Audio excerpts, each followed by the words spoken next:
Ćao ljudi, evo mene sa još jednim novim videom.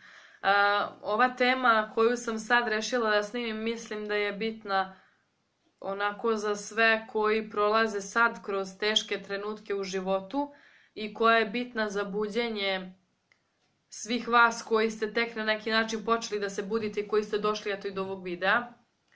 Nemam nekako običaj da kažem prosto za one ljude koji se prvi put uključuju i kojima je prvi video koji su pogledali nemam običaj da kažem sad šta sam, ko sam, čime se bavim, ali mislim da ljudi koji se zainteresuju kroz jedan video da će vratiti i skontati posle par odgledanih videa šta sam, ko sam, jer prosto u jednom videu ne mogu da kažem apsolutno sve. Ono što hoću da pričam u ovom videu je, da kažem, uticao jedan film koji sam pogledala, nikad nisam čula za taj film, možda neki od vas jesu, reći ću vam sad o kom se filmu radi. Pogledala sam jedan film koji je onako baš surova realnost, surova realnost i koji govori prosto da život nije uvek bajka i da život nije uvek bajka sa srećnim krajem i kao živeli su srećno do kraja života, kao i sami što znate. Evo sad gledam reklamu za film The Founder. Svi koji ste mi poslali linkove, znači preko 50 ljudi mi je poslalo linkove kad sam objavila onih 10 filmova za rad na sebi i vrhunski je film, odličan je film. Idite, pogledajte taj video, zato što mislim da ćete naći dosta filmova koji će vam pomoći i koji će vas motivisati malo više i koji su filmovi odlični za pogledati više puta. Kao što sam rekla, inspirisana sam tim filmom koji sam pogledala, to je stari film, ja ne znam, možda je snimljen 70-ih, 80-ih, po onome što sam ja videla, nisam sigurna, možda 80-ih, tu negde. Stari je film, slučajno sam počela da ga gledam i nisam mogla da se načudim čuda, što kaže, ali da sam na tom nivou svesti na kom sam bila ranije, verovatno bi taj film, sigurno bi gledala taj film totalno drugačije, gledala bi ga samo kao još jednu najobičniju priču, životnu priču i to bi mi bilo sve sasvim normalno, ali je film onako baš, da kažem, poučan za dobro buđenje, iako je onako, što kaže, surovo realan, po meni, surovo realan film. Prikazuje u suštini život, ajde da kažem, jedne porodice. Ja nisam gledala film od početka, bilo je na nekom kanalu na televiziji. Prikazuje život jedne porodice koja ne živi ni malo sladak život. Majka i ćerka koje su, što kaže, otac je toj devojci umro, majka ostala sama, skuplja, što kaže, potencijalne momke sa kojima bi mogla da ostvari neku vezu. Baba je, to jest majka njena, puna para, devojka se udala za tog nekog koji je, pa ne znam šta je, neki profesor, ne mogu da se setim da li je radio kao profesor, ali što kaže, klošario je više nego što je uspeo da zaradi, nisu imali neke pare, imali kuću, ova je bila bukvalno 3 puta godišnje trudna, mislim, šalim se, 3 dece je imala i živela je ta devojka žena u prilično nesrećnom braku gde je ona bila kući, prala, čistila, nije imala pare, non stop je zajmila pare od majke. Svaki put kad je bila trudna, koliko sam ja skontala, pošto nisam gledala od početka, zvala je majku da je pozajmljuje pare, muž nije imao da je previše izdržava, nije želela da abortira, majka je savjetovala da abortira. Mislim, pričam sa razlogom sve ovo što se dešavalo u tom filmu, pa ću vam reći kako se zove film ako hoćete da pogledate, ne znam da li ima na internetu, ima sigurno čim je stari film.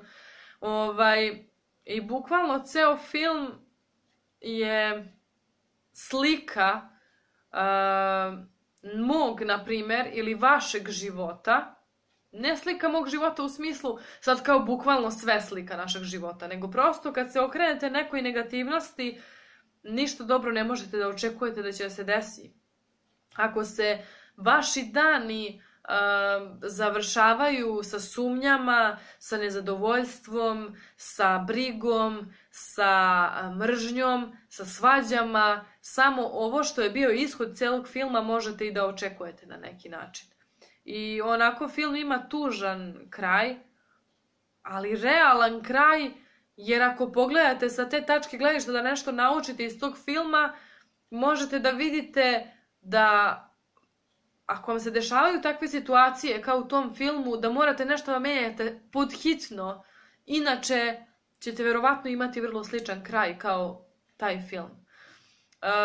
Žena je bila, eto, kao što sam rekla, u nesrećnom braku, niti je nešto bila zadovoljna svojim mužem, non stop je sumnjala u njega, on je nju non stop terao da pozajmljuje od te njene majke pare, bla bla bla, i njena majka žena bila nezadovoljna, godinama je bila zaljubljena u čoveka koji živi pored njene kuće nakon što je njen muž umreo, naravno. Bila je zaljubljena u njega, nikad nije skupila hrabrosti dovoljno da mu priđe, tek posle, ne znam, 5-6 godina je na njen rođendan, jer se uplašila, što kaže da će život završiti, da neće ništa uraditi, tek posle toliko godina je prišla i htjela da izađe sa njim, bla bla bla. Devojka, kao što sam rekla, bukvalno se svađala stalno sa mužem, svađala, sumnjala u njega i kad je imala razloga i kad nije imala razloga.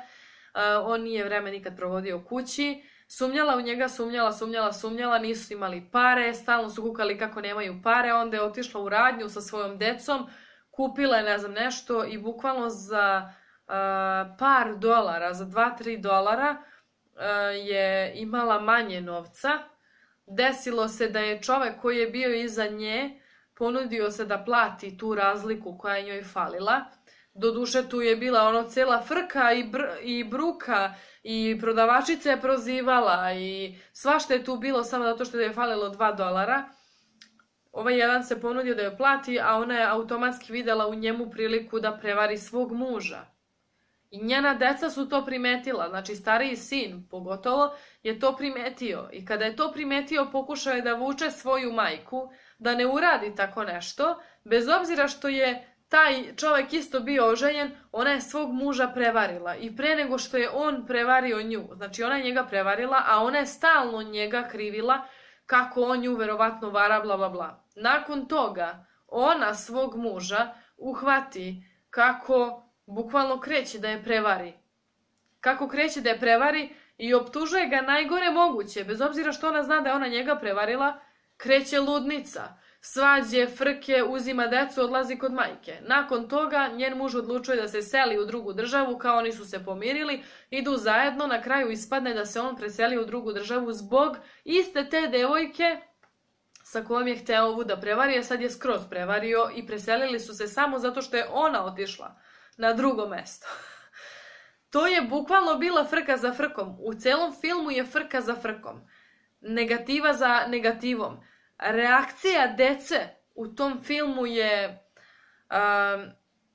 neverovatna. Bes dečaka prema majci je neverovatan, jer je dečak provalio da je ona krivila svog muža, to jest njegovog oca, i kad nije imala razloga, i on je provalio da je ona prevarila njegovog oca i provalio šta se sve dešava zbog njenih reakcija. Njeno nerviranje je krenulo sve više i više. Na kraju otišla je, Bože, ne mogu da se setim, da vodi devojčicu najmlađu da se vakciniše. I tu je doktor rekao, ajde kao da pregleda nju, pošto njoj nije bilo dobro jer je tad saznala da je se u stvari preselila u drugu državu samo zbog te devojke, zbog te švalerke, što kaže.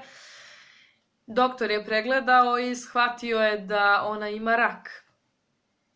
Kad je shvatio da ima rak, otišli su u pregled, naravno tumor je počeo da se širi.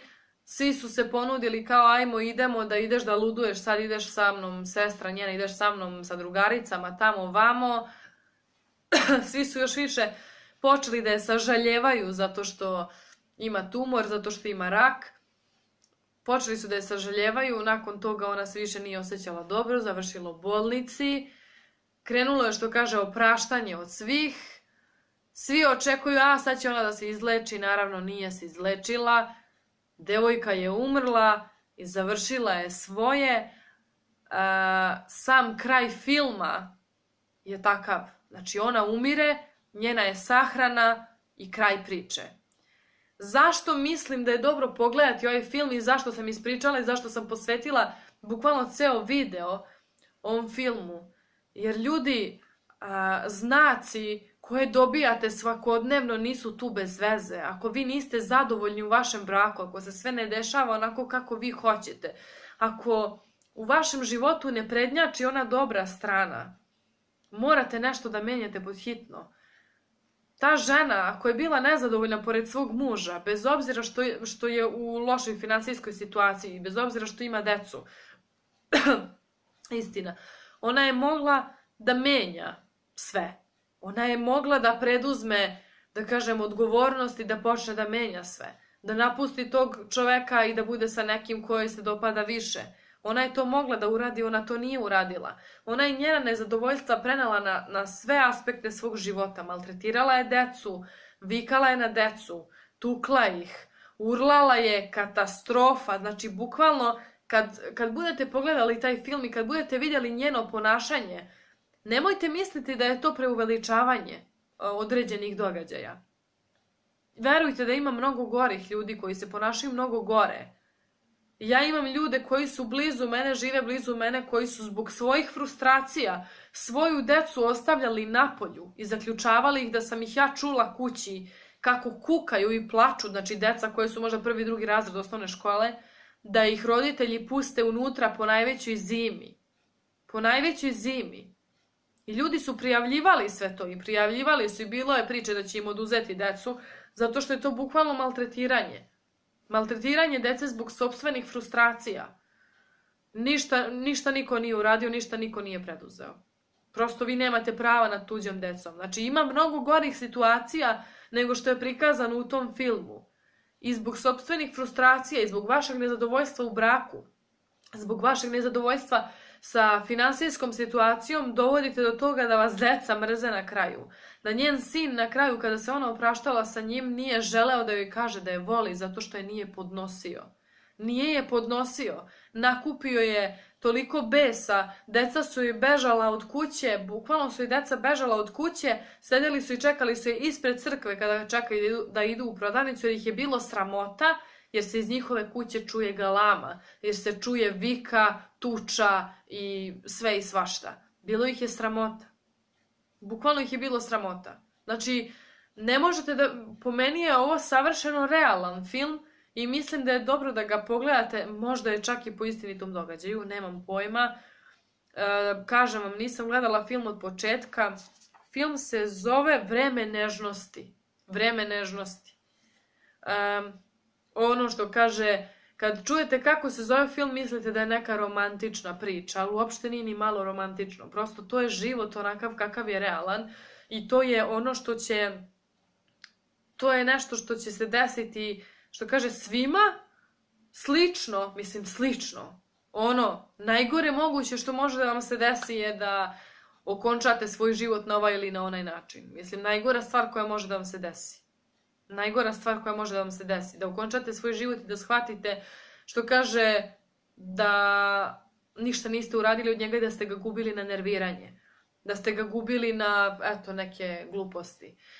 Isto sam skoro saznala da je preminuo i da je okončao, što kaže, svoj život isto mlad čovek, eto, 40 godina, 40-50 godina, koji je neverovatan umetnik. Znači čovjek iz mog mesta koji je neverovatan umetnik, koji je imao slika i slika svojih, koji je oslikao zgrade, koji je imao svoje izložbe i koliko su ljudi cedili da radi izložbe bukvalno za džabe, koji je klošario, koji je pio, koji se drogirao, koji je imao toliko potencijala u sebi, ali je dozvolio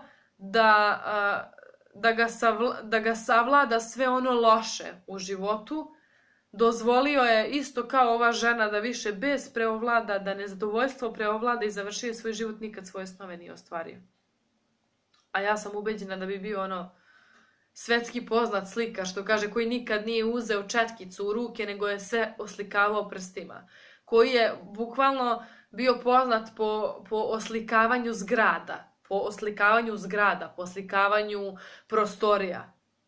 I to je najtužnija moguća priča kada vi shvatite da niste ispunili svoju svrhu i kada vidite da je neko završio svoj život, a nije ispunio svoju svrhu. Nije ispunio svoju svrhu. Njegova svrha nije bila da ide da klošari i da spava po podovima i da bude, što kaže, socijalni slučaj. To nije bila njegova svrha. Njegova svrha je bila nešto drugo, ali njegova razočarenja su ga dovela do toga da završi život na takav način, ne znam, iskreno ja sam morala da podelim ovo sa vama zato što ljudi, nemojte da gubite svoj život na nervozu i nemojte da gubite svoj život. Znam i da nekad, što kaže, ja pričam vama, savjetujem sama sebe. Ja pričam vama i savjetujem sama sebe.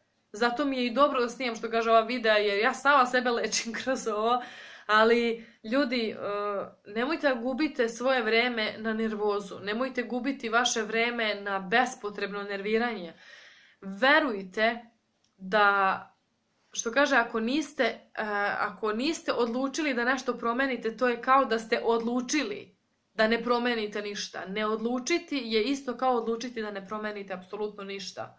Kao da ste odlučili da živite u nerviranju, napravili ste odluku da živite u nervozi, da živite u stresu, da živite u urlanju, da živite u svađama, da živite u bolesti, da živite za smrt. Da bukvalno živite za smrt. Taj film je bukvalno kao da vam lupa, kao ajmo, buđenje. Budi se, ajde budi se, kreći. Ako misliš da ti se život, ako ne želiš da ti se život završi ovako, prekidaj sa nervozom, prekidaj sa urlanjem, prekidaj sa pristajanjem na prosečne stvari, prekini sa svim tim stvarima. Jer ti ne želiš na kraju da doživiš to što je doživjela ta žena i što je doživio ovaj čovek koji je suđen, eto, neko će reći nesuđeni, suđeni umetnik, koji je imao toliko toga u sebi što će pasti u zaborav. Što će pasti u zaborav. Njegova dela bit će spominjana možda ili spomenuta par puta. I to je to. Ljudi će iskoristiti ono što je imao i kraj priče. Kao što su ga iskorišćavali i pre. Ali poenta je u tome što je on to dozvolio, što ste vi dozvolili, što ljudi dozvoljavaju da završe život nezadovoljni, što dozvoljavaju da završe život neispunjeni, što dozvoljavaju da posle, kao što je rekla Teresa Velfoy, šta ćete reći kada odete Bogu na ispovest? Pa znaš, ljudi su rekli to, ili znaš, nisam imao pare, ili znaš, bilo mi je teško, ili znaš, bolelo me nešto, ali ti si poslat da uradiš to i to. Ti si poslat da živiš srećno, ti nisi poslat na ovu planetu da patiš i da tuguješ. Ti si poslat sa svrhom. Zašto je onda ne ispunjavaš? Zašto je onda ne ispunjavaš? Niko ne želi da živi život kakav je doživela ova žena koja nije smogla snage da na pravi način promeni svoj život i koji je doživeo ovaj muškarac o kome sam pričala. A oni su samo jedan maleni procenat ljudi koji imaju toliko talenata, koji imaju toliko potencijala i koji mogu da žive savršeno zadovoljni i na totalno drugačiji način, a koji su izabrali onaj drugi način koji ih je na kraju i ubio. Tako da, nadam se da će vam pomoći ovaj video, ja sam ubeđena da hoće, jer nisam bez razloga snimila. Opet kažem, film se zove Vreme nežnosti. Stari je film, da se ne zbunite, nije novi film. Stari je film, Vreme nežnosti. Pogledajte do kraja, pa će vam biti jasno. Ja nisam gledala od početka, ali naći ću da vidim, da pogledam od početka. Baš me interesuje šta je sam početak i kakva je sama ta uvodna priča. Dosta traje, čini mi se 2 sata, možda do 2,5, ne znam, meni se čini bar da sam nešto dugo baš gledala. Tako da vam preporučujem da pogledate taj film i neka vam posluži i on za jednu vrstu buđenja. Hvala vam što me pratite. Hvala vam svima vama koji komentarišete videa, koji podržavate, koji lajkujete i vama koji dislajkujete. Ja sam rekla ovo je samo palac koji je okrenut na dole, mali zdepasti prst, ružan prst koji je okrenut gore ili dole, tako da meni to ne obeležava život uopšte. Hvala svima vama koji podržavate i koji mislite da ne podržavate, pošto ako gledate, podržali ste me 100%. Tako da vidimo se u nekom narednom videu, idite na subscribe, komentarišite, lajkujte i to je to. Ćao!